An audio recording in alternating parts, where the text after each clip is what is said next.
So today we're going to talk about how to do business as a Moor.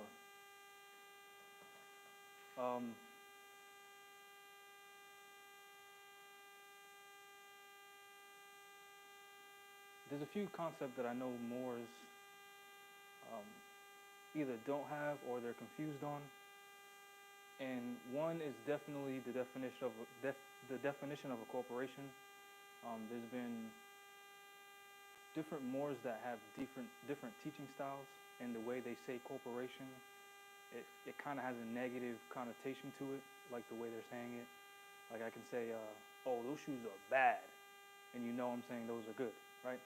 But if I say those shoes are bad, then you know I'm saying it in a negative way. So most of the times when Moors talk about Europeans, they talk about European corporations. All that means is a group of people acting with one goal in mind, right? And then when you break down the definition of a corporation, you'll see it's from the Latin corpse, which means body. It does not mean dead body. It just means body.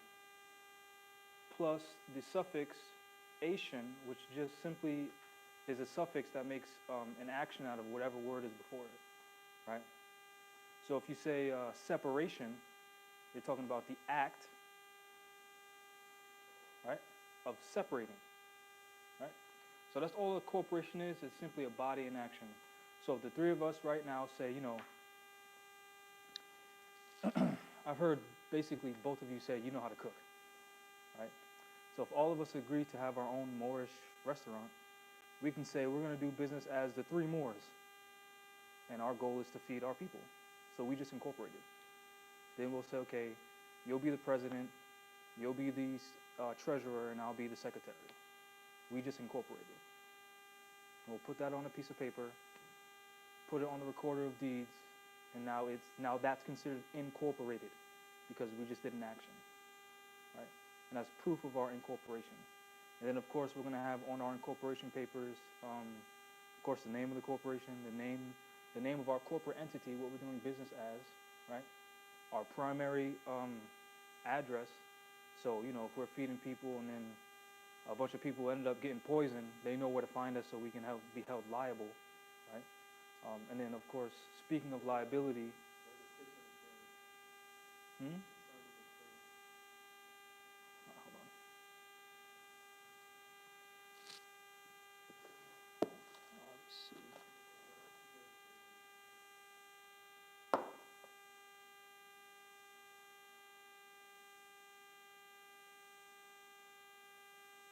I have to plug this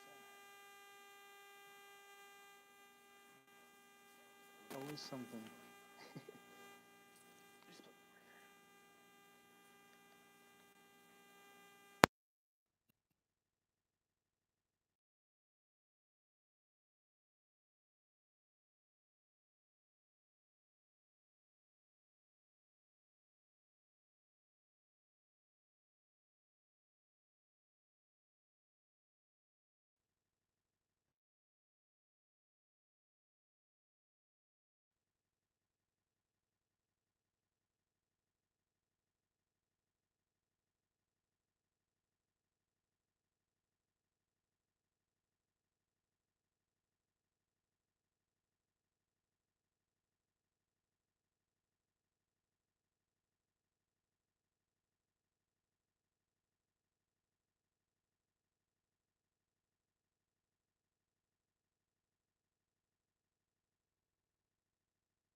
How about now?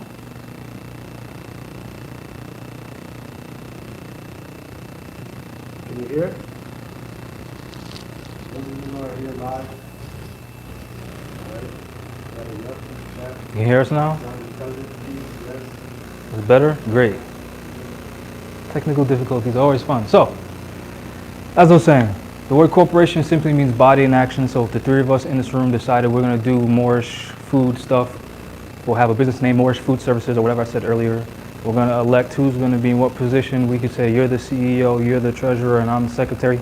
Then we're going to put that on a piece of paper. We're going to sign it, and then we're going to put our primary address so that we're liable.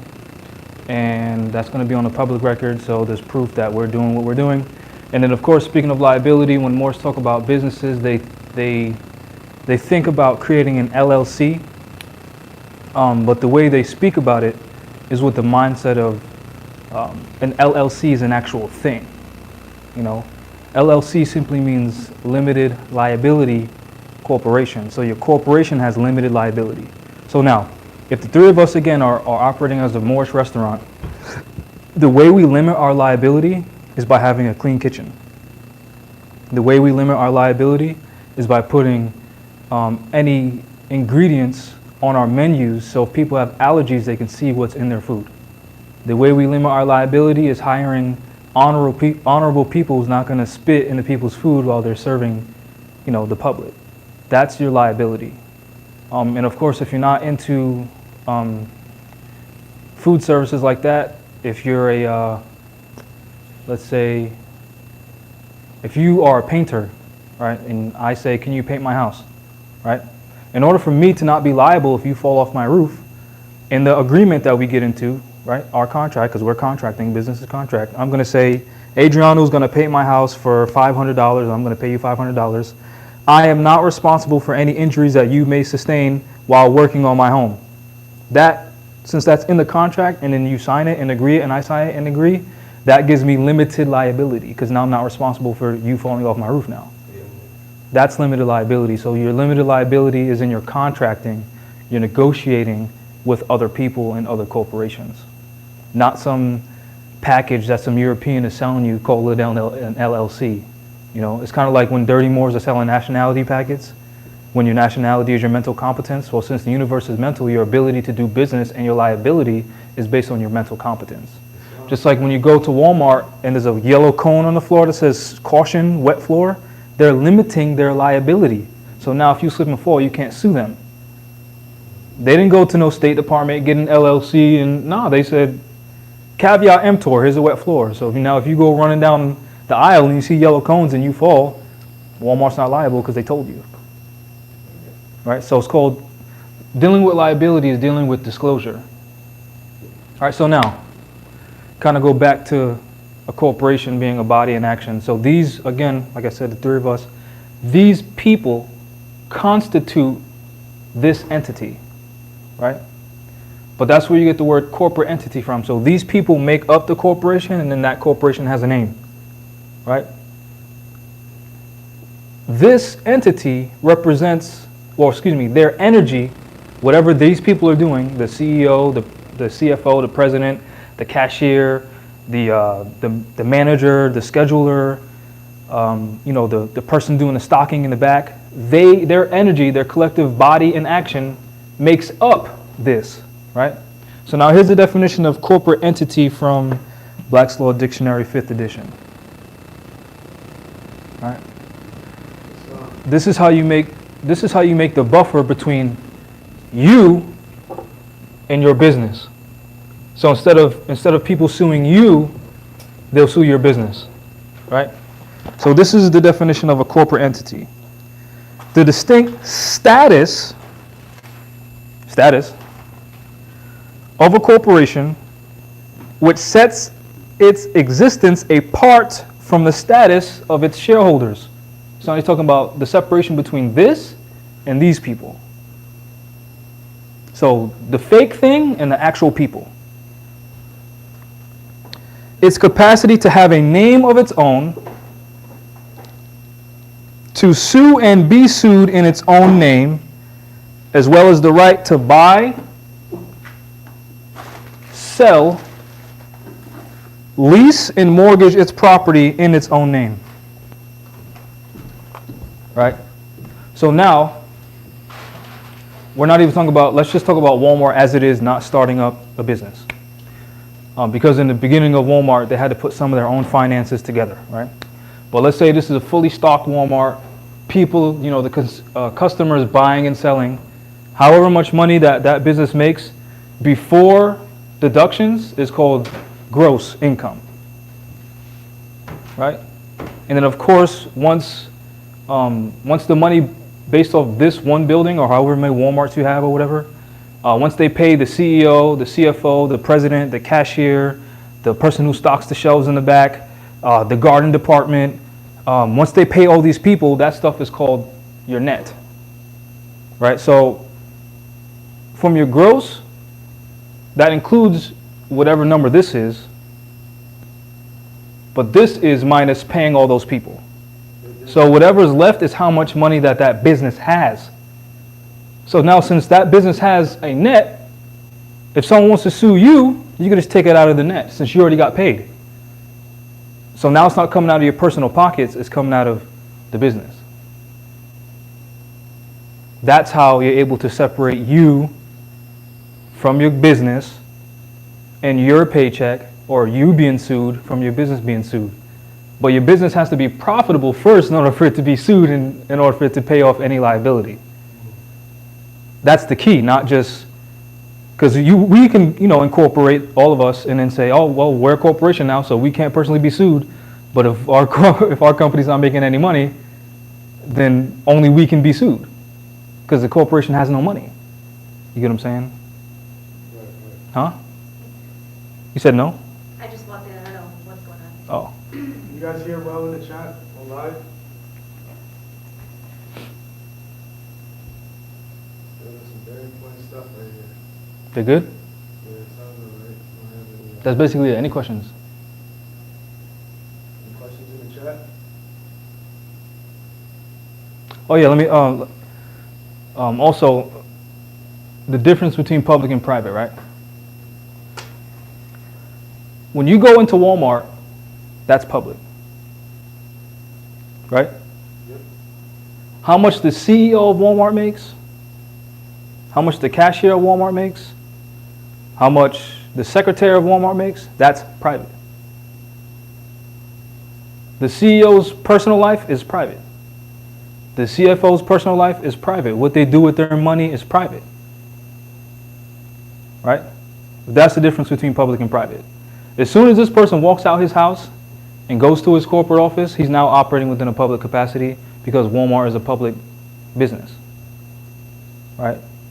But unless their records are under indictment, unless they're accused of some type of criminal activity, then all their private stuff is private, like their papers, who they're in business with, what contracts they have, how much they're getting paid. All that's considered private, unless there's reasonable suspicion where there's an investigation going on, and of course the cops have a warrant, and then they go through whatever it is that they need to go through,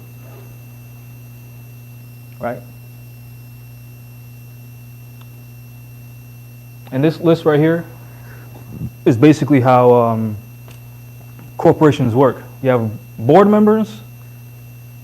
Those are the people that actually make the decisions for the company.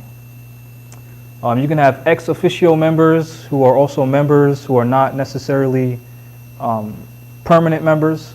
You know, they're kind of like advisors. An ex officio member is basically,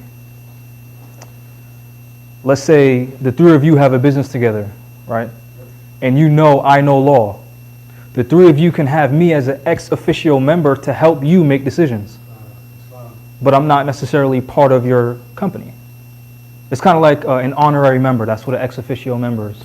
So based on my competence, the three of you are going to consult me. That's, then you have shareholders, which most of the time when you have an investor, they're a shareholder, and most of the time all of the board members are shareholders. But you could also have people who just, donate finances to you, and they're not necessarily shareholders. Also, you can sell, the stock of Walmart to, the public, and then, the public now becomes shareholders, whoever invest in that share. Then, of course, you have independent contractors, which is kind of the same as your workforce.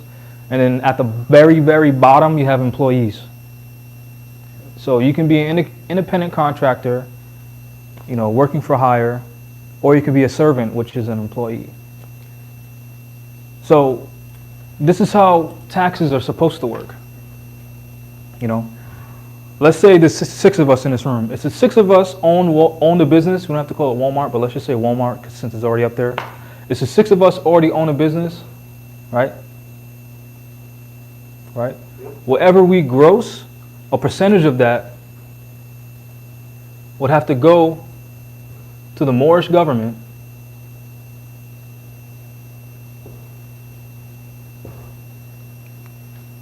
to ensure that, you know, our business is protected, right?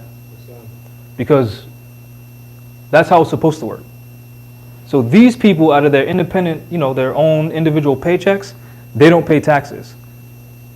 It comes out of this. Not this, not that. It comes out of the gross. Right? But what they're doing is, they're not taking it out of this, they're taking it from these people. So the gross would be the company income? The gross is how much money that business made before deductions. I see. So before they pay the cashier for their services, before they pay the CEO, CFO, the president, you know, all these people, before all the debts are paid, it's that much. You know what I'm saying? Just like, you know, when you get your paycheck from work, before you pay all your bills, that's gross. But then you start paying your bills, then you got $1 left over. That's what you got. That's your net. You know, that's the difference between gross and net. That's it. Gross is before you paid all your bills. Net is after. What about the investors? Because these corporations are investors. Yeah. Well, yeah, that depends on whatever contract that the board members have with its investors. You know, that depends on. I'm talking about the taxes, as the taxes go. That It's still supposed to come out of the gross. of the growth. Yeah. After or before pay everybody. Yeah. Okay. Yeah. So what they're doing is they make the employees. Pay all the taxes, and the customer paying sales tax. Yes. So it's cash in the, So that takes away from how much they're supposed to be paying, Yeah. or how much Walmart's supposed to be paying in taxes, right? But so yeah, if we own Walmart, that's how it's supposed to happen. We're supposed to take a percentage out of however much we're making, give it to our government so that those elected officials can continue to protect us, right? Yeah. So as an example, Government goes. a lot of Moors talk about getting the EIN or 98 EIN number or ITIN number to claim some type of tax benefit when we shouldn't be applying for anything. Also, Moors claim that Prophet Noble Drew Ali had an EIN number, but when you do research on the IRS and when the EIN number was created, it was created in 1956, and Noble Drew Ali died in 1929, so there's no possible way he had an EIN number unless he had a time machine, which I doubt he had a time machine. So now, let's say all of us want to do business here in so-called Rhode Island, which is really Narragansett, but we're under colonial occupation, right?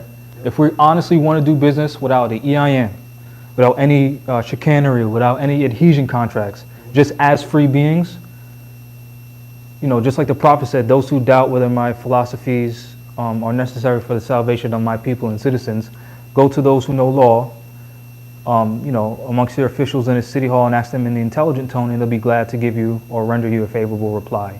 So since we know that a license is permission, we know that we don't need permission to do business on our own land. In order to make sure that we're protected, the Moors would have to elect, you know, our own officials to speak with, as an example, the Department of Business Regulation. And I'm going to read the mission statement of the Department of Business Regulation for Rhode Island, which is at dbr.ri.gov. And it's under About DBR. It says, about the Department of Business Regulation. The department's primary function is the implementation of state laws mandating the regulation and licensing of designated businesses, professions, occupations, and other specified activities. The areas regulated include banking, securities, commercial licensing, gaming, and athletics, insurance, accounting, and design professionals. Specifics on regulation in each of these areas can be found on the division page on the department website. The department director is appointed pursuant to Title 42 of the Rhode Island General Laws and serves statutorily as the State Banking Commissioner, Commissioner of Insurance, real estate administrator, and state boxing commissioner. Boards and commissions housed within the department include the Real Estate Commission, Real Estate Appraisal Board, the Auto Collision Repair Licensing Advisory Board, and the Rhode Island Boards of Accountancy, Architecture, Landscape Architecture, Engineering, and Land Survey. The department issues more than 200,000 licenses and conducts administrative hearings involving issuances, suspensions, or revocations of those licenses. So if we want to be sure that, I used to be a low voltage technician, and within the state of Rhode Island, in order for you to do business in certain places, you need a Rhode Island license, meaning you need permission from the Europeans to do whatever you already know how to do. So to make sure that Moors collectively, since we're a separate nation of people, don't have to do that, we'd have to hire or elect our own public official to speak to these people to make sure that our businesses don't have to have licenses from them. Right. And since our businesses will be established because of that person talking to the government, these businesses will then pay taxes to that person who's representing us. That's how government works.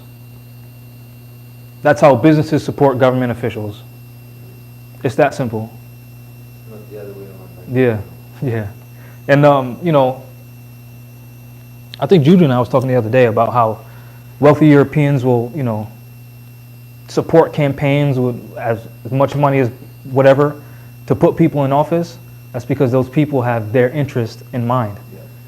Yeah. A lot of Moors who think that they're black and Spanish or whatever will complain about that, but that's how these Europeans are keeping things running.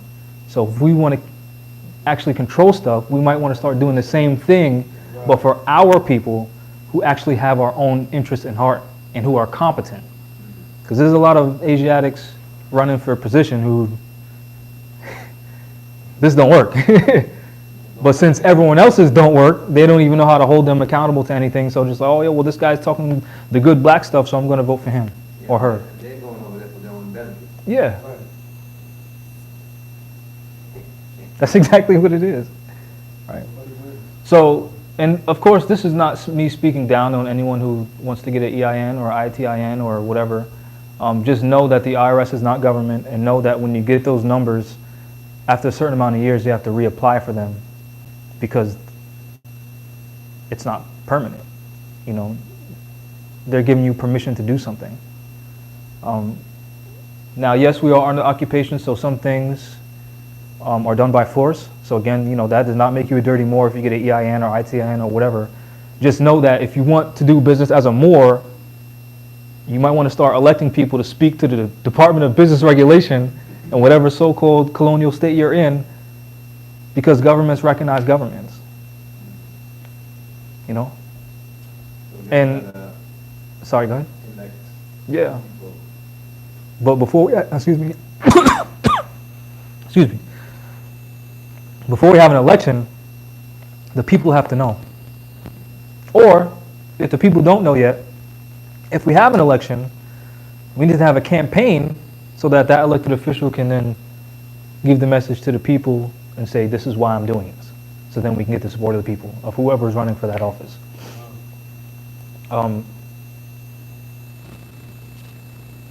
Yeah. Any questions in the chat? Questions, concerns?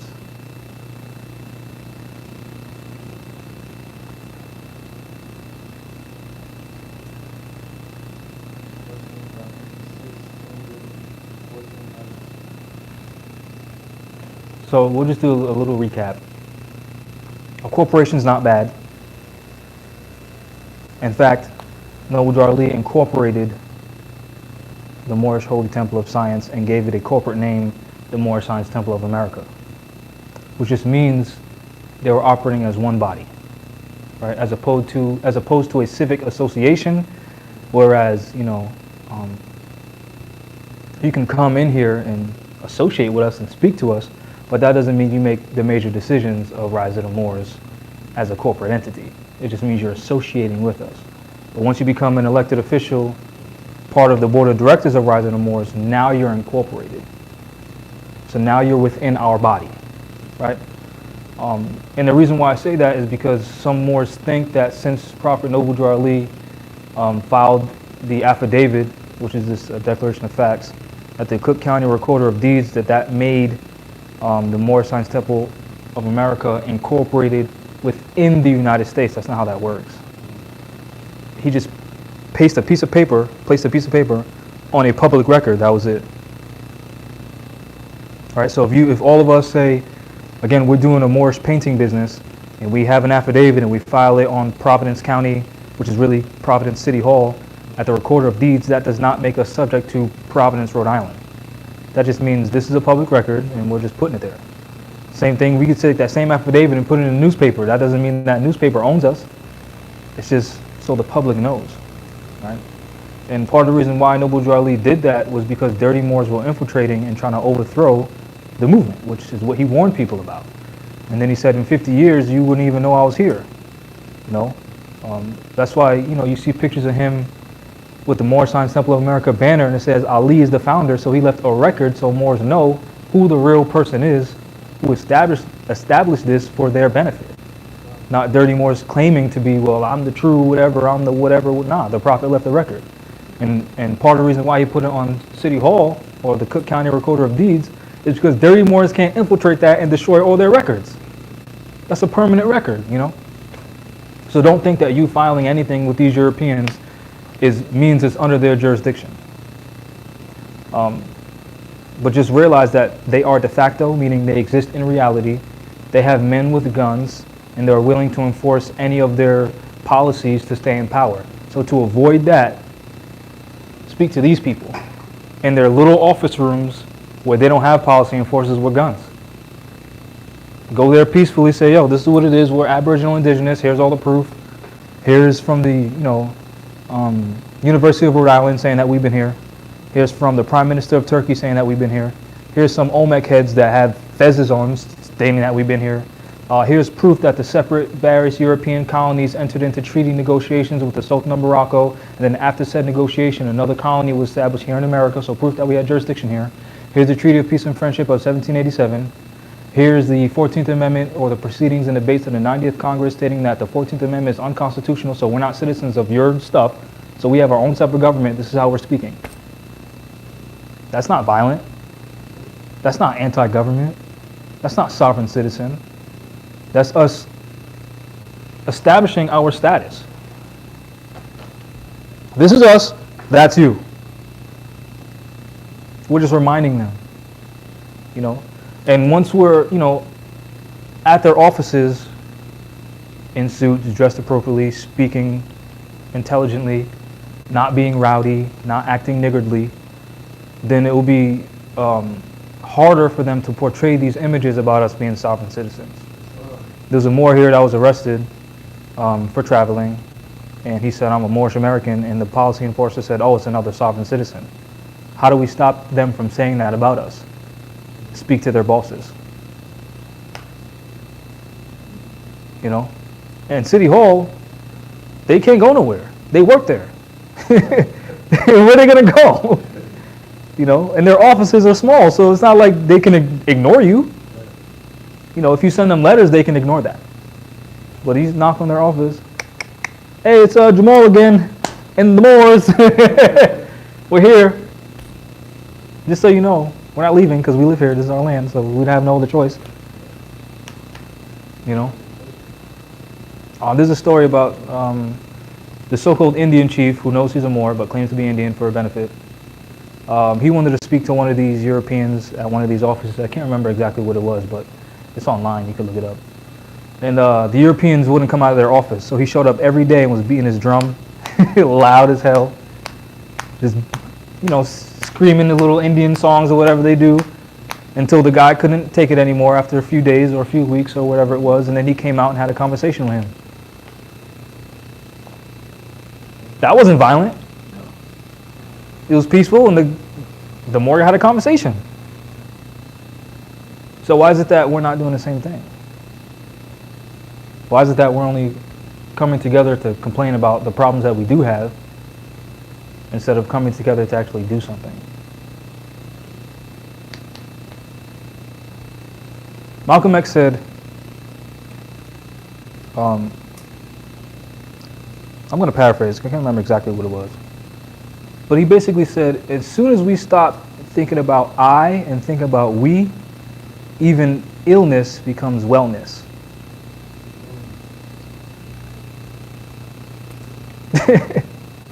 You know? I claim 9.8 acres of land.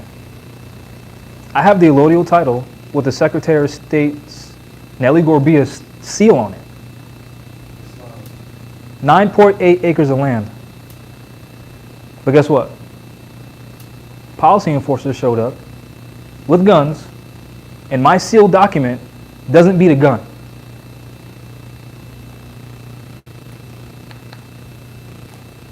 Or else I'd be there and not here teaching you. You know? But it makes sense to not get arrested over bullshit when I know the documents that I have, to teach the people that don't know.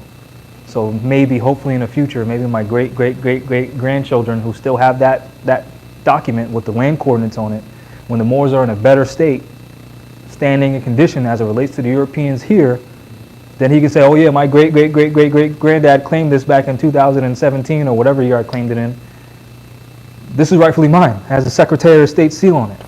Then he can enforce it, or she. Because we'll be, better off. Hopefully, by then. But while we're alive, we can still do things like this, like have meetings with these people. Even this space right here. Janae and Juju and I were looking online for office spaces for rent. We even went, traveling around looking for spaces, and we couldn't find anything. So the three of us in her house on the top floor, we did a ritual together, and we wrote down exactly what we wanted, and then we burned it. And then Janae and I, so the way universe works is you can't just ask for something and not put in work to go get it. You have to ask for it and then go get it. Yep. So we did the ritual. I forgot what we did with the ashes. It was paper, not a body. I think we dumped it somewhere. I don't know. Then the next day or whatever the heck it was, the next week, Janae and I went looking around for office spaces. We looked for a space actually down the street. We called, and the guy had us come here. So this isn't the best, but it's better than bouncing around from library to library and, not having a place to hold all our books and have meetings and stuff like that. So, we said we were interested. We met our neighbors. They're Europeans. The guy, he's actually the one that lived in Province Place Mall in the garage. So while they were doing construction, he was also doing construction, like bordering up a house in the garage and making it blend in with the mall construction. And like he had floors in it, running water, electricity from the mall, everything. But they eventually found out, yeah, he lived there for like 3 years. They eventually found out, kicked him out, and that's our neighbor. Yeah.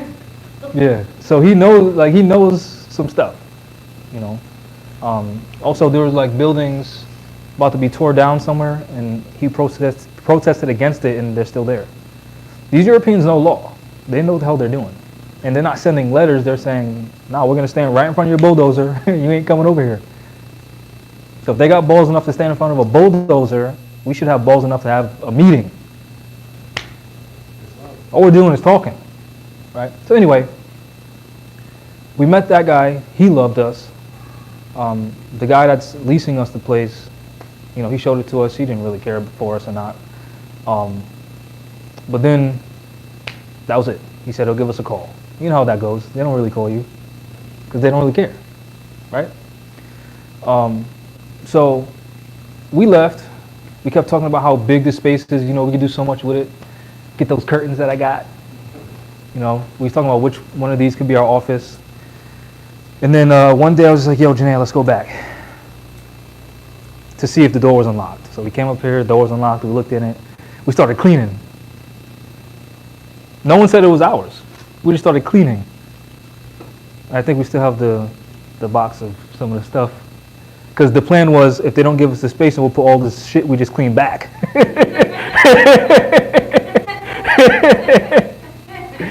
But, so we cleaned up. That is petty, but hey.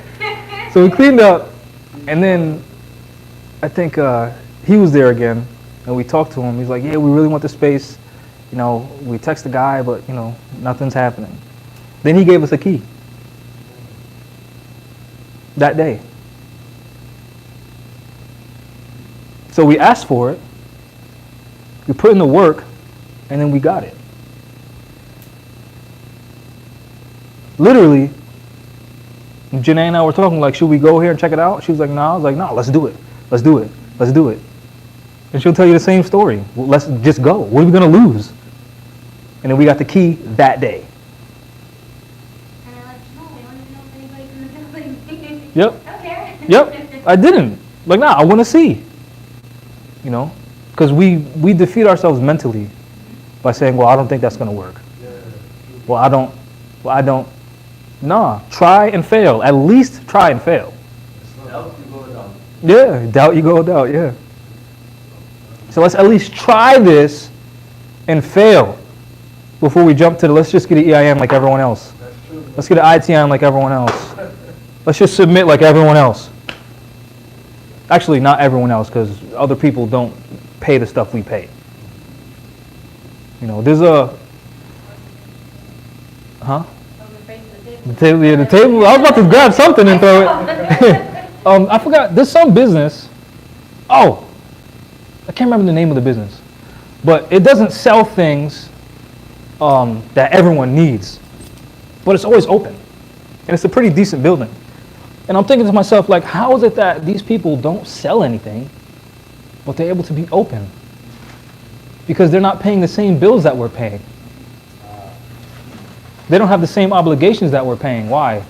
Because they're European occupiers of our land, so it doesn't benefit them if they put the same burden on themselves that they're putting on us. It just doesn't make sense. As an example, before we rented this space was just here, not being rented. Who's paying for that? Right. Not only that, but the electricity. This used to be like a warehouse or whatever, some type of factory building. So there's a big room, probably like 5 of these rooms with the electrical stuff. The electricity is included. The heat's included because it's always coming on and off on its own. So it doesn't matter how much you use because it's just on and off. Who's paying that? Because this heat was on and electricity before we started paying rent. So how is... It's controlled by the building or whoever. Because it's controlled by them. Well, yeah, by them. You get what I'm saying? Making money on them. Exactly. They still control the land. Control it. Yeah. So now the Moors waking up, they need a space to rent. All right, well, here. Come over here. And what other choice do we have? Because our people won't even show up.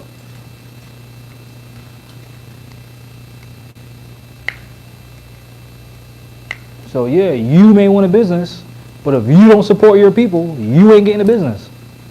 I mean, you can, but under the United States jurisdiction. And don't complain about it, because you didn't do anything otherwise. You know? And if you don't know exactly what to do, then get with someone who knows a little more than you. Any questions on it? I did have some questions earlier. Someone asked, how do they start paying taxes in Moorish government? There has to be a Moorish government first. So in reality, the way Noble Drew Ali had it set up was that the Moorish Science Temple was supposed to be the regencies, which are supposed to be the state house and the municipalities as the Moors are waking up. So they're the substitute government. That's what the Moorish Science Temple is supposed to be. The substitute government until the Moors have an actual election. Right? So when you read the newspapers of the Prophet at the time, you'll see Moors had their own businesses. Since those businesses weren't paying taxes to the United States, those businesses were paying taxes to the Moorish Science Temple of America, because the Moorish government, which was the Moorish Science Temple of America, the Grand Sheikhs, the Grand Governors, the Prophet, the Supreme Grand Council, those were the people protecting them from the United States. Hence, They had Louis B. Anderson as the city council, the alderman for the Moors of Chicago, and Oscar DePriest as the senator for the Moors in Illinois. So they were speaking to the government officials of the United States so the Moors don't get taxed by the United States. Instead, the Moors were paying taxes to Oscar DePriest and Louis B. Anderson and the Moor Science Temple of America for protecting them from the United States. So that's how that's supposed to be set up. And you'll see, the prophet they had a business group. So every temple is supposed to have women's auxiliary, a school, and a business group for, the men and the women to teach them how to run business, right? That means it's supposed to be those individuals part of the temple that know that stuff to teach our people, not just one person, right? So Prophet Noble Drew Ali had it set up so where people are learning how to do business, home economics, home ec, sewing, whatever it is that they were learning, more soaps. You see that in the newspapers and stuff like that. The Prophet had his own herbal business where he was selling herbs and stuff like that. And then, of course, every temple had per capita tax, or taxes per member. So each member paid into the Moor Science Temple of America, which increased the funds for them, because the Prophet had a treasurer who was his wife, who took care of all the finances to pay, for the buildings and stuff like that. Which now, if any Moors want to establish a temple, the funding for said temple is supposed to come out of the Moor Science Temple of America's treasury, not your pockets. It comes out of your pockets via taxes because you have a business, because you're participating in civics. This is why Noble Drew Ali said, I desire for my people to become better citizens. This is what citizens do. They establish businesses to increase the economy of their community, of their municipality, of their state, of their nation. That's what citizens do. They participate. That's why the Prophet said, just because you were born here, that does not make you a citizen. You have to participate, right? So again, if you want a temple, you're supposed to be funded by the Moor Science Temple of America to establish said building. That's the point. Don't believe me? Read Magistrate and Subject and see how the glory of the king is the welfare of the people, and how he establisheth new colonies. Right? Here's an example. When the Moors went into Europe and the Europeans had nothing, you think the Moors were saying, yeah, give me money so we can give you a building? Or did the Moors say, yo, yeah, we got all this. Here's some universities, come here and learn so you can do it for yourselves? Right? So what do you think the Prophet was doing? Saying, yo, you're a Moor, you're not black, come here. Let me school you real fast. Get a bunch of people, we can give you a temple. Oh, you got organization? All right, boom, here's some funding. Blah, blah, blah, blah, blah. Keep it going this way. Get more people, teach more people. The community grows. Not, oh yeah, I'm a prophet, but take whatever you don't have, take more of that, and then buy yourself a building, and then we can talk to each other. That's how dirty Moors are doing it now. I kind of got off track, but it's important for you to know how this is supposed to work, so that if you're under dirty Moors, you can spot them from a mile away because you read what the Prophet set up, not what Jamal said. Any questions? Oh yeah, it was about paying taxes, so there you go. Any other questions?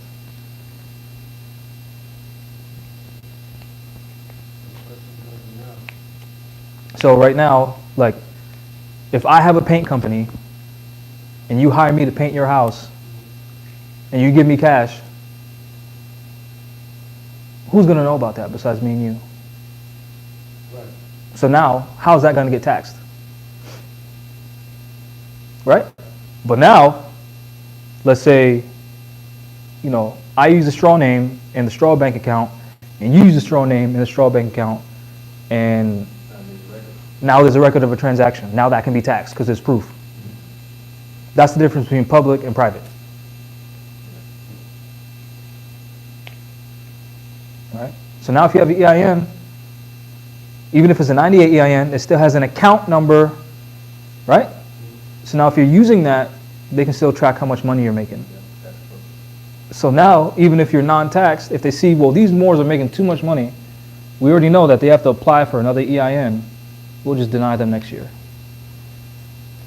I'm not saying that's going to happen. I'm just saying that's the power that they do have. Just like if you use a social security number, it's the same thing. They still have the power to do that. So the social EIN, there's no difference. Speaking to these people and saying, we're Moors, we don't need any of that.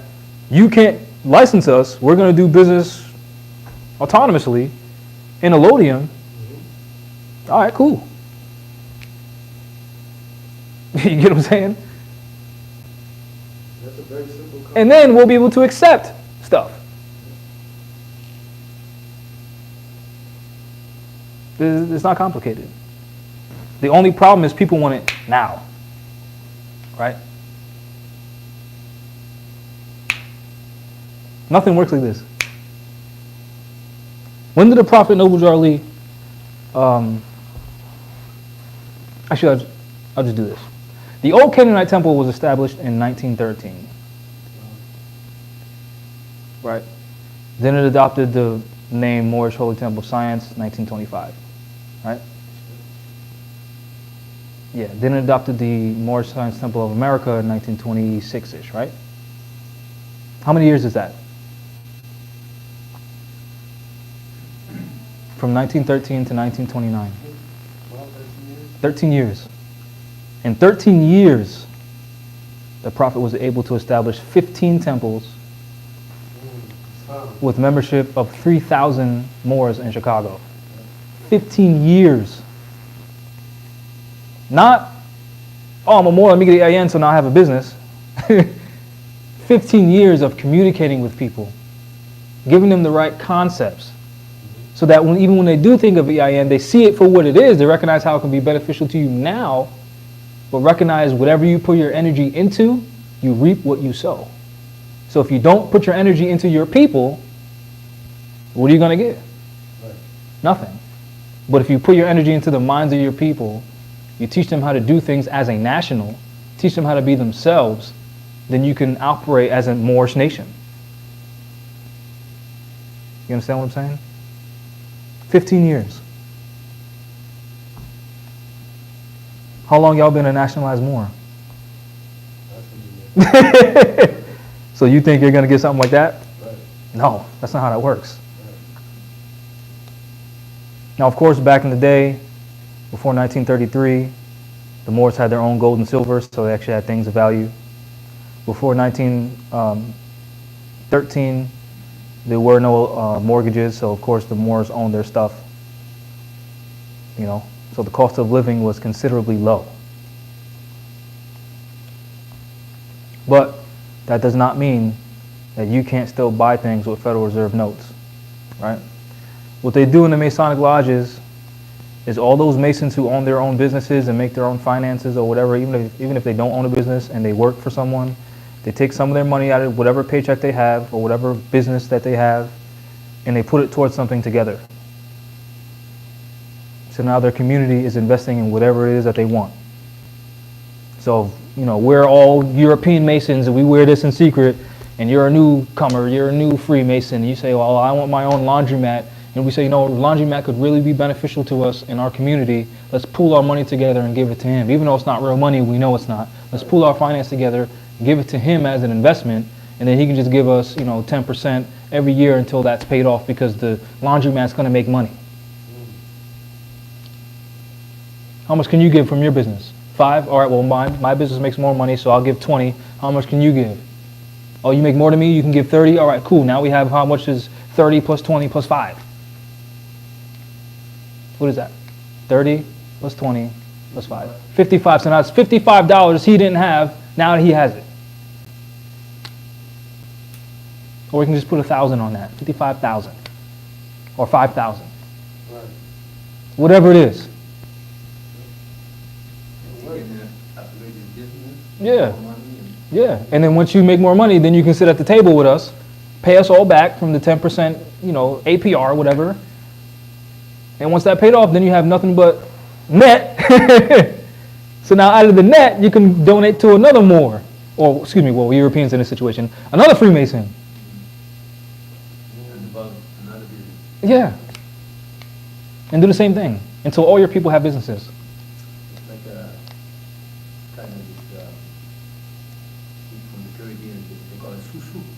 Yeah, they do have money to get. Yeah. Yeah, and they pool it and they rotate it. Somebody borrows it to establish their business, and once their business is established, they put the money back, and then it goes to the next person, and then they use it for whatever they need it for. Some people just take the money and save it. Yeah. It's just, I didn't know that was a thing too, because they do that with like Africans that work. People who work at like, Department of Veterans Retardation. Mhm. You sue somebody. Mom's been doing that though. It's not a veteran money. Different countries, different way. Yeah. Some Caribbean they call them susu. That's what the name is.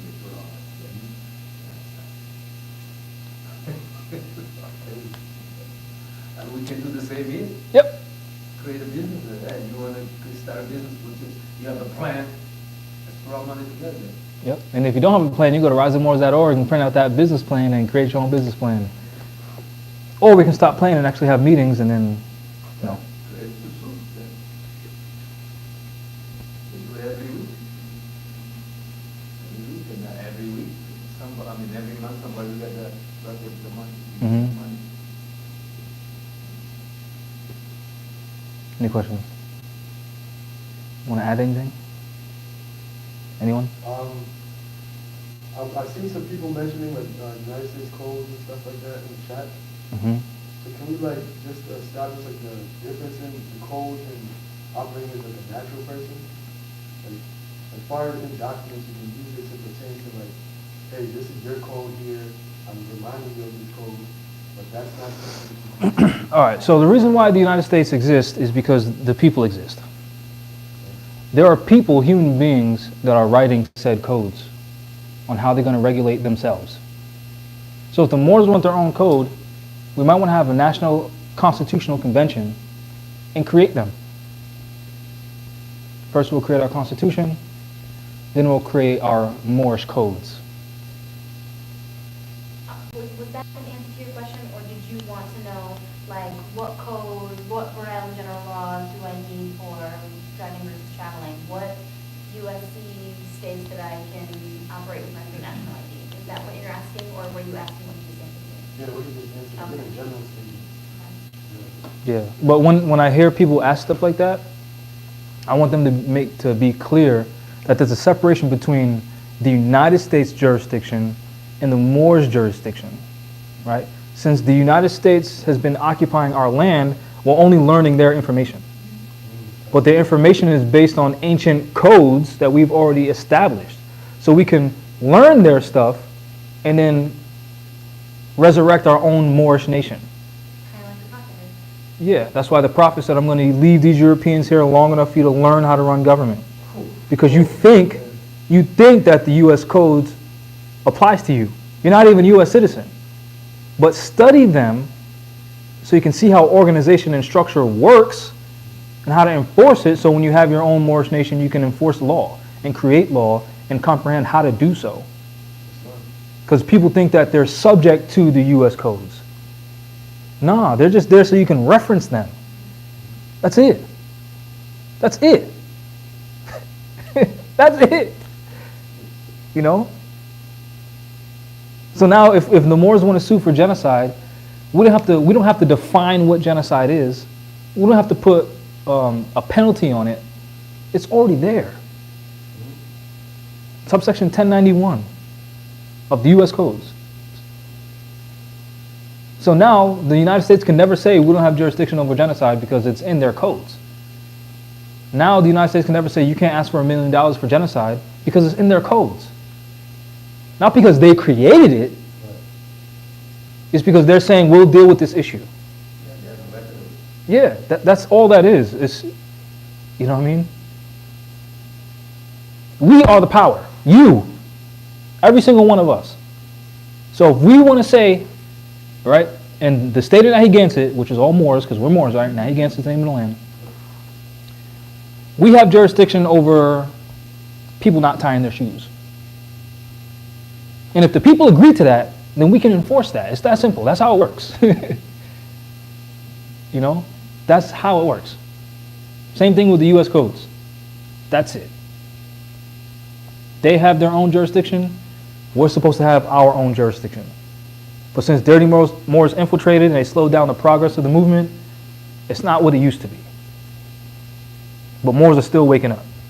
So those Moors that have been selected by nature based on who they are as an individual to wake up, they are responsible now for the people that are waking up after them, to help establish something not only for themselves, but for those Moors who are waking up and their children and their children's children. So less me, I, and more we, like your French. You know? Because the Europeans like Gina Raimondo discharging her mortgage, they're not keeping that a secret just for them. They're keeping that a secret for their heirs too. Because they're going to have children who are going to have children. In order to ensure that they stay in power, they have to pass that information down. Right? You have somebody in the chat, they brought up a CDL commercial driver's license. And you can, I guess, you have like, any information on that, or maybe an email, you can keep in contact with you about that? You can go to rvbaypublications.com and they talk about that in detail. So with, all right. A consulate is supposed to protect its people's private and commercial assets in another country. A consulate has the right to issue commercial driver's licenses for their people in whatever state that they're in. When you look up the definition of consul, it'll say an officer of a commercial character, which means they protect you commercially, right? So the same thing that, when I talk about we elect a Moor to speak to these people to protect us commercially, that would be our consul. Or our alderman, whatever we want to call them. It's the same thing, it's just different jurisdiction. But people get messed up on the words as if the words are completely different when they're not, right? An attorney and a consul is the same thing, two different jurisdictions, right?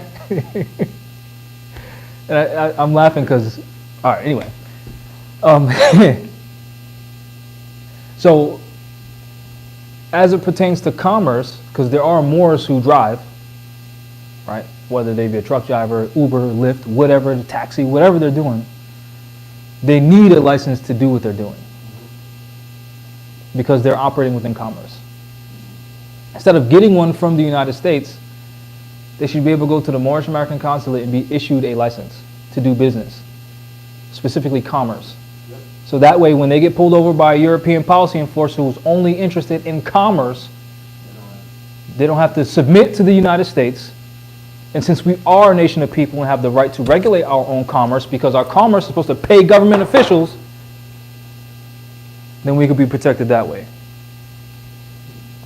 Which, if you watch the video on how to build a case on Rise of the Moors YouTube channel, towards the end, around an hour maybe, I think, or 39 minutes, whatever, Leonidas came in, he showed you about, he talked about a case that he got into with driving without a license. He showed the certificate that I made. It's a certificate to drive and travel within the state of Rhode Island. I have one for Massachusetts, Connecticut, New York, Maine, and New Hampshire. And since I was, a consular at the time, I mean, I'm still a consul, but when I was part of the Moorish American Consulate, I comprehend that I'm an officer of a commercial character, and when these policy enforcers are pulling our people over, they're looking for commercial instruments because they're commercial enforcers, right? So I know, give them what they want to see. Right? Now, the Moor didn't have to submit to me for this. He was part of my group, right? Well, not my group, but the group of Moors that come here. He's faced with a problem. I'm obligated to help him because I'm a Moor. So since I know something, I put my brain to use and I put it on a piece of paper that, according to Rhode Island general laws for the state of Rhode Island, I put the general laws that they say if you're a foreigner, a non-resident, you got a different nationality, you don't need a license from them. Same thing with Massachusetts. So I printed that out for him. I signed it. Put the seal on it. It says, this is certified that put his name is allowed to drive and travel freely. So drive and travel freely within the state of Massachusetts pursuant to Massachusetts general law listed it, doom, doom, doom, signed it. He used it to get a case dismissed on the record. Because that's what Moors are supposed to be doing. Protecting each other commercially as well as privately. Because your commercial interest is my commercial interest.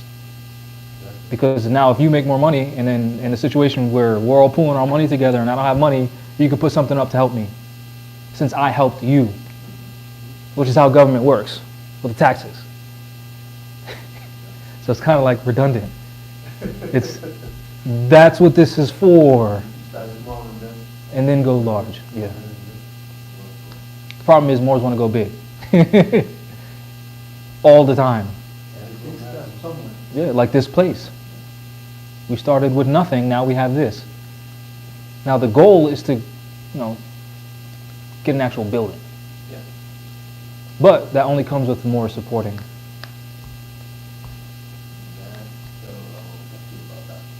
All right, yeah, we can do that.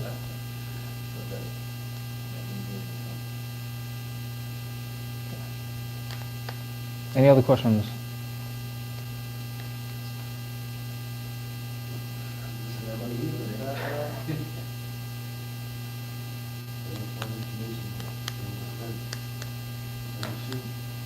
Yes. I'm just saying, I'm talking to the camera. Oh. It's very important information being dispensed here by the issue. Any questions in the chat?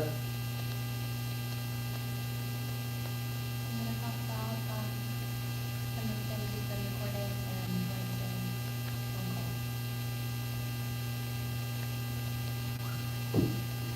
Bring a chair. Why? You want me to stay up here? Oh. Huh? Thank you. Oh, you're welcome. Yes. So we have been recording some online e-learning classes. We've been using, it's like a paid membership for free conference call, so you'll get a video of him teaching classes along with screen shared documents that he typed up that he's reading. So they'll be available for purchase online very soon. You won't have to watch them in any consecutive order at all. They'll be there for you to click on and watch for free. Well, after you pay for it. After you pay for Yeah. it, of course. Excuse me. What I was going to say is, of course, Saturday class, the free Saturday class, is going to continue to be a class every single Saturday. This is just a little bit more of a concentrated class. It's up close. It's more professional. The audio's on point. The visual, and you'll have the document that he's reading. So there's that I wanted to inform you about. And then, did you say anything again?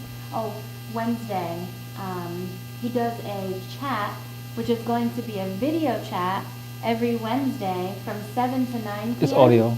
It's audio and video from 7 to 9 p.m. On Wednesdays. On Wednesdays. It is a group chat.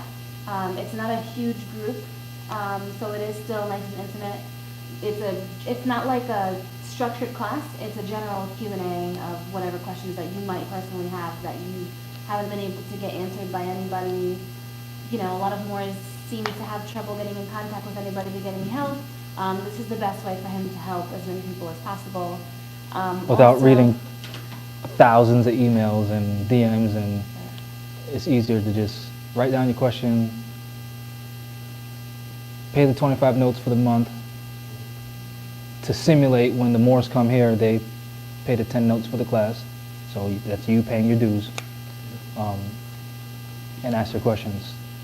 So a lot of the viewers obviously realize we're in a different room now, because we had to transition from using that room, because that room alone is $500 a month. So since more stopped coming, since they stopped participating in the thing that helps them, we can do less now. Right? So we're trying to offer these services so Moors can pay in, so we can do more. Right? Also, Wednesday, we spoke about the call. What was the topic? One more thing. Texas. The Texas event is coming soon. That's not it, but we will be in Texas October 26th. It will be Grand Sheikh Jamal Tuliba Bay. Who else is confirmed? Yurima Karama will be there. Tazara Path will be there, and Jamar Milton will be there as well. Ben X said he was going to be there too. Oh wow, and Brother Ben X from the Nation of Islam should be there. And Pop Darby said he lives around there, so he's going to show up. Hopefully Pop Darby's on board, and hopefully Brother Risa Islam from the Nation of Islam is also able to join us as well. He could get the invitation. I just know that he's doing like a big tour around everywhere. Those things. This is going to kill me because I know I'm missing something, but continue to talk and I'll figure it out. Yeah, any other questions? Yeah, the question in the group chat, live, on riseandmoors.org, check out more information there. Obviously, basepublications.com, and literature there. All right, well, if there's no questions, Well, we'll just sign out, unfortunately. Thank you for tuning in. Thank you for your support. I would love it if there was just, More faces? 100 more that lived out here. So we can go to City Hall, go to the State House, so we can actually do what I know we should be doing. With a solid force of people. So yeah, move out here if you can. This is Territory, Rhode Island, Providence, Rhode Island. You have some people from like North Carolina, DC area. Share the this information here. So check us out, guys. riseandmoors.org, Territory, Rhode Island. That's it. Peace.